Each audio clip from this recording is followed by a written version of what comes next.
베나TV 시청자 여러분 안녕하십니까. 공룡역사구역 UST입니다.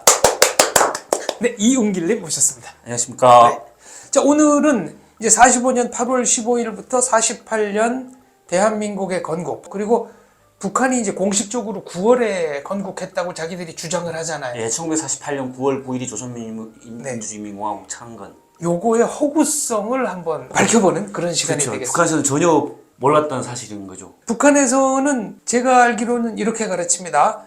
원래 한반도 전체 통일 정부를 수립하려고 그랬는데 예. 이승만 대통령이 정읍 발언이라는 걸 하면서 이 남조선 단독 정부 수립을 하겠다고 하고 결국 단독 정부를 먼저 남쪽이 수립했기 때문에 그 대응책으로 9월에 할 수 없이 이제 북조선 정부를 수립했다 이렇게 가르치잖아요. 그렇죠. 북한에서도 북조선 임시인민위원회가 있었고 그 임시인민위원회에서 내각 정부를 수립하기 위한 준비 절차를 하고 있다. 이런 식으로 교육 받아주는데 그동안에 뭐 정읍반환이라거나 이런 건 없고 우리는 소련 군정에 이런 게 없이 우리의 힘으로 김일성을 내각 수상으로 이렇게 다 만장일치 투표해서 뭐 이렇게 얘기를 하거든요. 그럼 스탈린이 저기 김일성, 박헌영 데려다가 직접 면접 보고 김일성으로 해 이렇게 딱 찍은 거 이런 건 안 가르칩니까? 안 가르치죠. 제가 새롭게 또 알게 된 것도 조만식 선생도 북한에서는 되게 고집이 센 민족주의자 이런 풍의 한복을 입고 다니는 고집주의 민족주의자고 뭐 평안도 당석이었나 평안도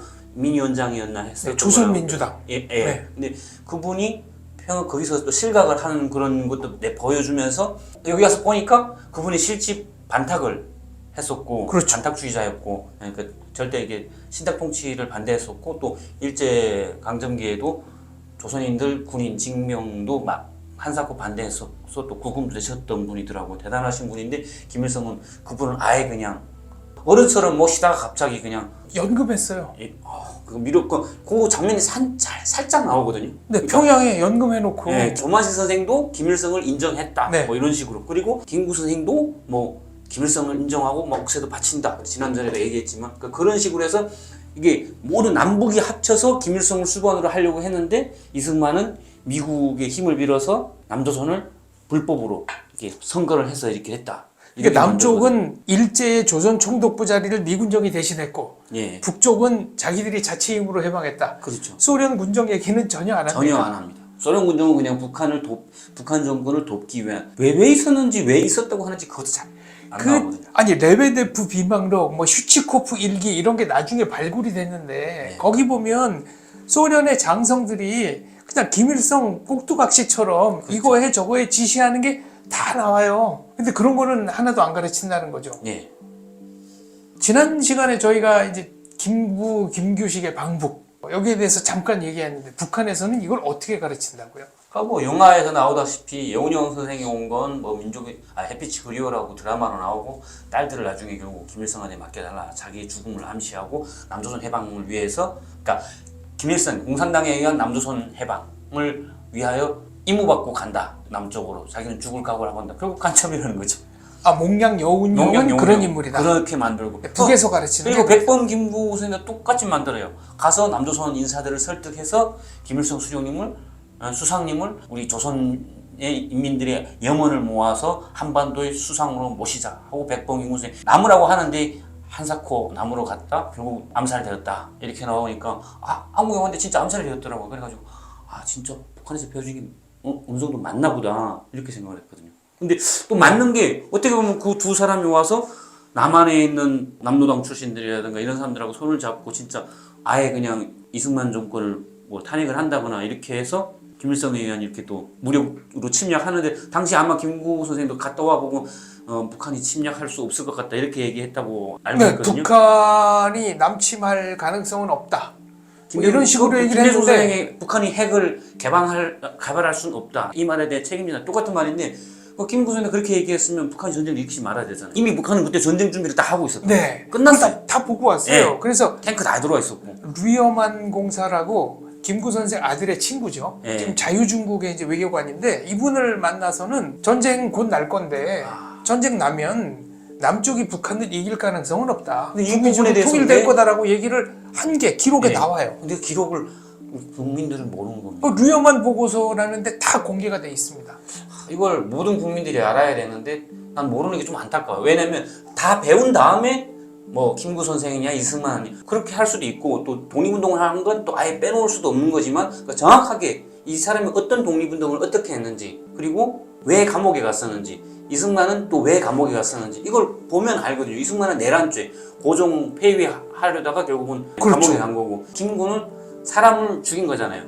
그렇죠. 네, 일본인 일본 상인. 뭐 군인도 아니고 상인을 칼로 찔렀나 이렇게 죽인 살인죄로 들어간 걸 이게 어떻게 나는 누가 독립운동에 기여를 했다고 봐야 되는지 그리고 실제 국민들 당시 백성들을 위해서는 누가 정확한 민주주의를 만들려고 했던 건지는 서로가 좀 공부하고 좀 했으면 좋을 것 같아요. 그러니까 북한에서는 몽양, 여운형, 백범, 김구 두 분 다 김일성의 수하나 마찬가지였다 이렇게 가르친다는 거죠. 그럼 4.3은 어떻게 가르칩니까? 4.3은 제주인민항쟁이라고 나오는데 제주 폭동인데 남조선 인민들이 미군정과 이승만 정권에 반대해서 싸우는 용감하게 봉기한 폭동. 그러니까 폭동 자체를 나쁘게 얘기를 안 하고 악의 정권과 싸우는 걸 폭동이라고 하고 그게 민주화가 들어가는 순간 본인들도 민주화 운동을 해야 되니까 저쪽도. 그럼 그게 북의 지시에 의한 거라는 사실은 안 가르칩니까? 알고 있었죠. 남로당의 가르치죠. 가르쳐요? 네. 김달삼 동지와 여자 이름 잘 생각 안 나는데 그 둘에 대한 영화도 나오고 드라마도 그 부부. 있고. 네. 그 두 분이 뭐 헤엄치고 막 이러면서 북한에 가고 싶다. 제주 폭동이 망한다. 진압되고 뭐 배 타고 나온 건데 뭐 수용쳐서 나온 것처럼 이렇게 나오거든요. 해녀 출신이라고. 아니 아무리 수영을 잘해도 제주도에서 북한까지. 아니 제주도에서 목포까지 어떻게 수영을 해서 갑니까? 그러면 결국은 해주까지 가서 그렇죠. 해주에서 무슨 이른바 뭐 보고 대회도 하고 거기서 1차 그 대의원 선동이 이거죠. 우리식으로 하면 국회의원에 뽑히는데 네. 그럼 제주도부터 해주까지 뭐 수영해서 갑니까? 그렇게 말도 안 이렇게 되는 남조선 얘기지. 인민들의 김일성에 대한 염원, 이쪽 북한의 땅에 대한 염원은 이렇게 헤엄쳐서라도 오고 싶을 만큼 저 땅은 지옥이고, 그러니까 북한 주민들 진짜인 줄 알았다는 거. 야, 미군 정의에서 또 드라마나 영화마다 나와요. 미국 군인들이 막 여자들을 성폭행하고 막 강간하고 막 죽이고 뭐 신미선 신효수 사건도 막 되게 엄청나게 막 우정 길에 지나간 애를 술 취해서 가서 깔아 뭉갰다. 뭐 아니, 이런 식으로. 어디 사건이요? 신미선 신효수 사건이라고. 아 미선이 효순이. 예. 아 미선이 효순이 사건. 그것도 엄청나게 얘기를 하거든요. 아직까지 70년 동안 남조선을 강점하고 있으면서 저렇게 어린 뭐 학생들, 네. 여학생들을 근데 죽인 것도 막 되게 끔찍하게 얘기를 해요. 선전선동은 북한이 세계 최고니까요. 그렇죠. 그러면 소련군이 당시 북조선에 들어와서 저지른 약탈, 강간 이런 건 안 가르칩니다. 전혀 안 가르치죠. 그 소련군 부대 구성원들이 아주 흉측했어요. 왜냐면 죄수 부대도 있고 이래가지고 예. 지금도 순전히- 뭐 러시아는 뭐 우크라이나 침략할 때 뭐 죄수들 많이 네. 풀어서 쓰는 것처럼 또 아, 반란군 뭐 반군인가 체첸 반군도 쓰고 뭐 이렇게. 그 동네 나타나면 모든 여자들은 숨겨라. 뭐 그다음에 시계 뭐 이런 만년필 이런 거는 뭐 있는 대로 뺏어가고 북한 주민들을 만나면 일단 구타부터 시작하고 이게 일상이 돼 있었는데요. 지금 와서 보면 제가 그 러시아도 저 정도인데 그럼 당시 소련군은 오죽했겠냐. 뭐 약탈가만에 물론 독일에서도 그런 걸 했다고는 하지만 북한은 뭐 어떻게 보면 약간 뭐 식민지 또 다른 식민지나고 생각을 했을 테니까. 46년 2월 초에 만든 북조선 임시인민위원회 예. 이것도 이름을 임시라고 붙여서 상당히 불안정한 조직인 것처럼 했지만 이게 사실상 정부나 다름없는 완벽한 거였어요. 정부였죠. 그때부터 이미 군이 창설이 됐고 북한군이 창설돼서 이미 준비를 다 하고 있었을 때니까 사실 제가 알기로는 46년 2월 8일인가 그렇죠. 북한군은 바로 그러니까 항일교육대라고 자기들이 뭐 일단 운동을 좀 했던 게 있기 때문에 그걸 바로 개편을 해가지고 거기다가 아시다시피 그 중국군에 참전했던 팔로군 참전했던 어떻게 보면 북한 군인들도 있었을 거 아니에요. 3개 사단이 중공에서 편성이 돼가지고 북한으로 건너옵니다. 그러니까 이 실전 경험이 풍부한 이 3개 사단이 6.25 때 북한군이 보여준 놀라운 전투력의 원천입니다. 그렇죠. 얘네가 와서 자기들만 뭐 있은 게 아니고 수많은 북한군을 뽑았잖아요. 네. 뭐 자원이든 뭐든 추출해가지고 그 다 훈련을 똑같이 시키는 겁니다. 전투 훈련을. 그러니까 한국군은 솔직히 뭐 그 당시 국군이라고 안 불러주지 않았습니까? 국군이라고 해서 맨 처음에는 이제 국방 경비대. 경비대, 예. 경비대에서 이제 군으로 넘어갔죠. 확대 개편이 그때 되는 뭐 거죠. 그래봤자 뭐 진짜 일본군에 있었던 분 몇 분 정도 가지고 어떻게 다 국군 네. 그리고 미군이 들어와서 훈련 시켜줄 그럴 만한 군인들도 없었고 군도 창립이 안 됐어. 그러면은 그 북조선인민위원회가 세금도 걷고 화폐도 발행하고 그랬잖아요. 그렇죠. 다 근데도 임시다. 예. 토지개혁까지 다 해놓고. 네, 토지개혁까지 했고 네. 거기 굉장히 중요한 게 하나 숨어 있는 거 아십니까? 어떤 화폐 개혁을 했잖아요. 그러면 자기네들이 찍은 화폐를 나눠주고 옛날 화폐를 걷었을 거 아닙니까? 이걸 남쪽으로 내려보내요. 그래서 간첩들 공작금으로 씁니다. 아, 어차피 남쪽에 쓸 수 있는 돈이니까. 그러니까, 예. 그래서 그때 이른바 북한과 연계된 공산주의자들이 자금력, 인원 그 동원 능력에 있어서 엄청나게 우위를 점해요. 그래서 그 전설적인 간첩, 북한에서도 배우죠. 예, 붉은 단풍잎의 성시백이라고 네. 영화가 다부작 영화로 이렇게 나왔습니다. 거의 한 7부작인가 8부작인가를 나왔고 또 책으로도 이미 나왔고 그러면 성시백 동지형 저희 크게 책에서는 많이 못 배웠었거든요. 영화로 엄청나게 하고 거의 어제도 뭐 검사 반공검사 오제도 예, 지금까지 딱 제일 못생긴 네. 검사로 실제 그렇게 못생긴 분인지 모르겠는데 그 배역을 되게 이렇게 못생기고 되게 음침하고 되게 진짜 일본 수사처럼 이렇게 만들어 놓는 거 영화에서 제일 안 좋은 게 막 해놓고 되게 교활하고 반공검사 오제도 검사는 어마어마한 분이죠. 업적도 많이 남기셨고. 그때 그 성시백 정양멍 씨를 잡지 못했으면 그 영화에서는 정황명이라고 나오거든요. 근데 그게 이제 가명인 거죠. 여기 와서 그 사람 자체가 그걸 안 잡았으면 그 조직이 군에까지 다 들어가 있었는데 그러니까 그 돈 거의 준재벌급 돈을 가지고 성시백이 그렇죠. 움직인 겁니다. 이게 그러니까 이제 여순의 14연대 반란 사건 4.3 이거하고도 다 연결이 되는 거죠. 그러면은 임시위원회가 사실상의 정부였는데 이제 남조선 정부를 만들었기 때문에 할 수 없이 만들었다. 이것도 완전히 명분 찾기잖아요. 그렇죠. 남조선 정부를 만들었다는 얘기는 안 배워줬고요. 그냥 북한은 북한대로 미 군정에 의해서 만든 정부는 우리 인정 안 한다. 그럼 우리는 우리 조선 인민들의 열화 같은 마음을 만들어서 만든 조선민주인민공화국이 유일한 나라다.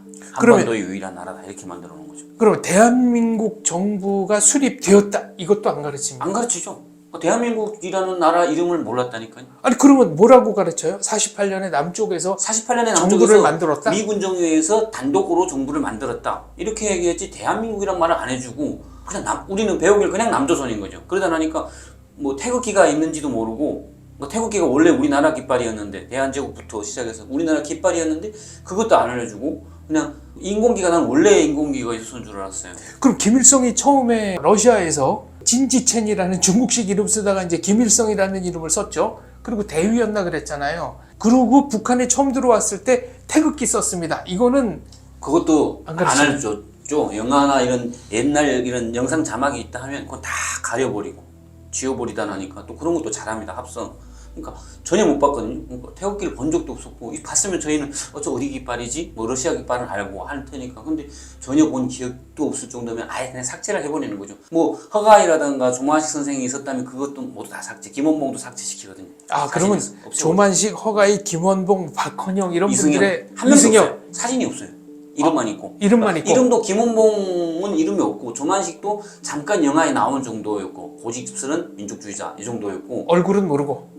예, 얼굴은 모르고. 네. 허가이도 그냥 영화에서 잠깐 나왔고 박헌영, 이승엽도 그냥 영화에서 잠깐 나와가지고 미지 고용 간첩이어서 잡아서 총살했다 이렇게만 알고 있고. 그러면 유엔이 대한민국을 한반도 유일의 합법 정부로 승인했다. 이것도 당연히 안 가르치죠. 당연히 안 가르치죠. 유엔이라는 자체를 고난의 행군 때 유엔에서 뭐 이렇게 선물 이렇게 쌀이랑 뭐 비료 이런 게 들어오니까 그게 유엔이라고 알지 그 외에는 유엔이 있다는 것 자체를 크게 잘 몰랐었고요. 일반인들은 잘 모르긴 하지만 신문에 가끔 나오긴 합니다. 유엔 나오고 북한도 유엔 뭐 특사로 가 있고 뭐 이런 거 잠깐 나오거든요. 근데 자세하게 안 나오죠. 유엔이라는 게 그냥 있다는 것만 알고. 한국 와서 알았나? 한국 와서 알았죠. 그때 느낌은 어땠어요? 대한민국이라는 말은 어차피 영화나 이런 드라마, CD 영화 드라마 이런 남한 거 통해서 네. 잠깐 들었고 그러니까 내가 말하지 말아야 되니까 기억을 안 하는 것 뿐이지 기억하면 나는 게 대한민국, 한국 뭐 한국 제품, 한국 그러니까 대한민국이라는 걸 모르고 그냥 한국이라고만 알고 있죠. 그러니까 한국이 대한민국이고 남조선이다. 이게 연결이 안 되는 되죠. 거죠. 네. 대한민국은 모르는 나중에 알게 되니까 남조선이 아랫동네고 한국인데 한국이라고 못 부르니까 아랫동네라고 하죠. 네. 한국 하다가 아는 지인들끼리는 한국 하다가 대한민국이라는 건 모르고 그냥 한국이라고만 아는 줄 알고 한국이라고 하다가 아랫동네 그다음 또 보지도 않으면 남조선이 되는 거죠. 4.3이 1948년 5월에 첫 총선거에 반대해서 일어난 거잖아요. 그것도 몰랐어요. 그 선거 방해. 그러니까 5.10 총선. 왜냐면 그래서 제주도는 전체 선거구 중에 아예 투표를 못한 지역구가 있어요. 그리고 그때 전국적으로 이제 300석의 의석이 있었는데 북쪽의 의석 100석은 비워놓고 선거를 했습니다. 언젠가 여기도 자유선거를 하자. 그런 것도 당연히 안 가르치죠. 당연히 안 가르치죠. 북한에서는 그럼 형식적으로라도 선거가 있었습니까? 뭐 48년 선거는 뭐 제가 없었으니까 기억도 안 나고 어떻게 했다는지도 잘 기억이 안 나고요. 저희가 선거 참가할 때는 군에 있을 때, 왜냐면 선거 투표를 장려하는 이런 운동은 뭐 길에서 지나가면 뭐 어디다 선거해 네. 막 노래 부르고 학생들이 나서서 막 가창대 하고 막 이래가지고 선거하라 뭐 할머니 다 가고 아버지도 엄마도 가더라고. 그래가지고 거기는 뭐 대통령 선거가는 없잖아요. 그냥 대의원 선거니까. 네. 대의원 선거하면 대의원들이 마지막에 뭐 평양 올라가서 찬반 투표로 총서기를 뽑는 거니까 주석을 대의원 뽑는데 대의원이 누구지? 뭐 누구래 하면 2명 정도 있었는데 어느 날 그냥 1명만 나오고 한 명 그냥 가서 투표만 하면 되거든요. 그 대의원이 지역에서도 나오지만 직장에서도 나오고 뭐 그러는 거 아니에요? 그렇죠. 그러면 후보자가 보통 한 명입니까? 제가 알기로는 여러 명이요. 처음엔 여러 명인 것처럼 얘기를 했는데 사진도 여러 명이 붙였던 것 같은데 나중에 보니까 그냥 한 명이더라고요. 그러면 누굴 딱 뽑아야 되겠다 게 나오더라고요. 그럼 그 교장. 그럼 가서 그냥 그 사람 밑에 도장 딱 찍고 투표함에 넣고 도장 나오는 찍는 건가요? 것도 제가 알기로는 도장을 찍는다기보다는 그냥 그 이름 썼던 걸 그냥 집어 그냥 거기다 넣던 걸로 봤거든요. 제가 알기로는 초창기 북한 선거는 흑백 선거라 그래가지고 네. 찬성하면은 하얀 통, 반대하면 까만 통에 넣고, 그러니까 누가 반대하는지 다 아는 거고. 그렇죠. 이게 이제 국제적으로 웃음거리가 되니까 보다면은 찬성하는 사람은 그냥 와서 표에다 넣고 반대하는 사람은 기표소에 가서 반대를 찍고 넣어라. 이것도 공개 투표죠. 그렇죠. 근데 지금도 공개 투표하는 거나 마찬가지예요. 네, 공개 투표하는 거 마찬가지. 뭐 가리고 이것도 없고, 네. 가림막이 없이 그냥 겉으로 나와 있는 거 뒤에 보위원들이 다 딱 서 있고 안전원들도 사복하고 다 서 지켜보고 딱 봐도 저기 보위원이라는 게 티가 나게끔 서 있거든요. 그럼 누가 거기다 못 넣어요? 그럼 46년 2월에 임시위원회 그리고 48년 9월에 이른바 이제 북조선 인민공화국. 요거는 북한에서 어떤 의미가 있다고 가르칩니까? 일단 뭐 북한에서 뭐 국가적인 명절이라 하면 2월 16일, 뭐 1월 1일 이런 민족 명절 빼고 김일성 생일, 김일성 생일, 김정일 생일, 4월 뭐 2월 태양절 뭐 이렇게 감명선언절 이렇게 하고 그리고 8.15는 제가 8.15를 크게 안 썼던 것 같아요. 기억에도 그냥 뭐 그렇게 요란하게 하지도 않고 그냥 간단하게 그냥 하루 쉬는 정도였던 것 같고 왜 어차피 방학 때여서 잘 기억도 안 나고 왜 바로 구구절이니까 구구절은 또 엄청 조선민주공화국 창건일이라고 엄청나게 또 크게 합니다. 체육대회도 하고 무슨 뭐 이게 뭐 축제 춤도 추고 그리고 또 10월 10일이면 조선 창건 1945년 10월 10일 예, 당 창건 기념일이라고 또 요란하게 하고 이거 끝이죠. 그럼 조선노동당 창건일을 그렇게 기념한다고 그랬잖아요. 그럼 조선노동당이라는 게 원래 북조선노동당, 남조선노동당 이렇게 나눠져 있었다는 거는 역시 안 가르치겠네요. 안 가르치죠? 남로당 전혀 안 가르칩니다. 아예 전혀 안 가르쳐.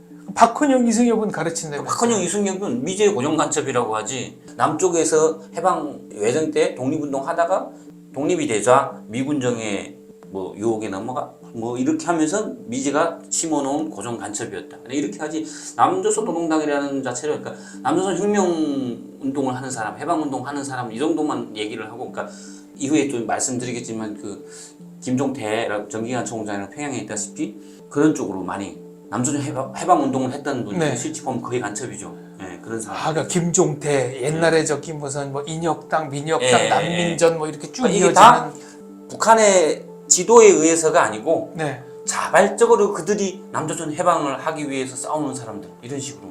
그럼 남로당, 북로당이 합쳐져서 조선노동당이 된 건데 그런 것들도 그런 안 것도 안 가르치는군요.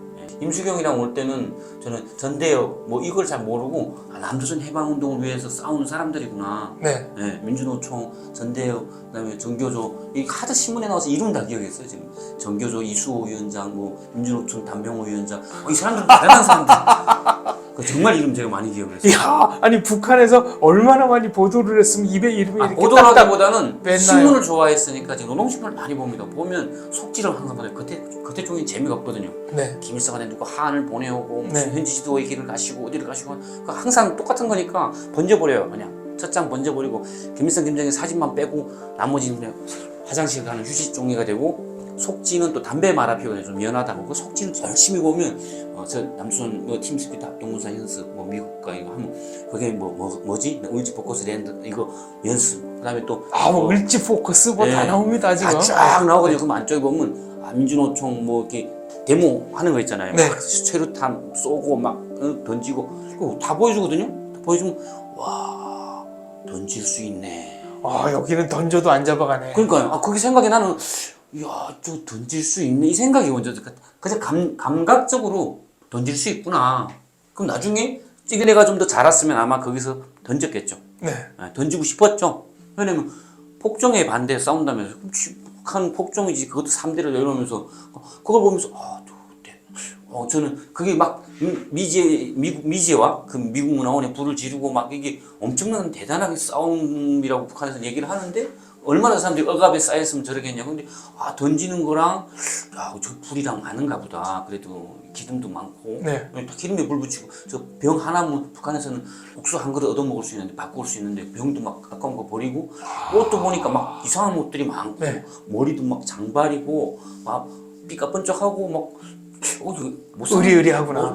왜냐면 남조선 청년 학생들은 다 거리에서 막 이 미군 신발 닦게 해가지고 그 돈으로 먹고 살고 막 구두발에 채고 이랬다 했거든요. 네. 어떻게 하나 구두 닦기처럼 안 보이는 거예요. 그 그림은 되게 처량하게 그려놨는데 입고 다니고 던지는 병사리부터 시작해서 그러니까 지금도 보면 그렇잖아요. 뭐 반미 반일 운동 한다면서 나이키 신고 뭐 유니클로 가고 일본 놀러 간다면 제일 좋아하고 야 그때나 지금이나 참 그런 생각 들더라고요. 이게 초창기 어떻게 보면 대한민국은 이승만 대통령에서 자유민주주의 체제가 됐고 북한은 결국 공산당이라는 일당 독재가 되어 결국은 그런 것도 누려보지 못하는 지금 그러니까 시작이 중요하다. 정말 건국이 얼마나 중요한지 대한민국 국민들은 알아야 되는데 그 건국을 하기 위해서 이승만 대통령은 얼마나 또 노심초사 진짜 거의 목숨 걸고 그렇죠.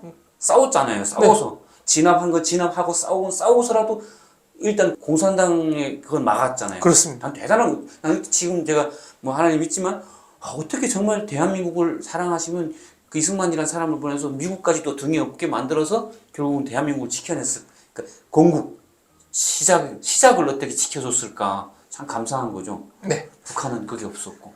네, 사실은 미국이 이승만 대통령을 매우 껄끄럽게 생각해서 정말 견제를 많이 했는데 이 얘기까지 하면은 너무 이제 얘기가 길어지니까 오늘 순서는 여기서 마무리하고요. 다음 회차에서는 대한민국 건국 이후부터 6.25 전까지로 한번 건너가 보겠습니다. 시청해 주셔서 감사합니다. 말씀 감사합니다. 감사합니다.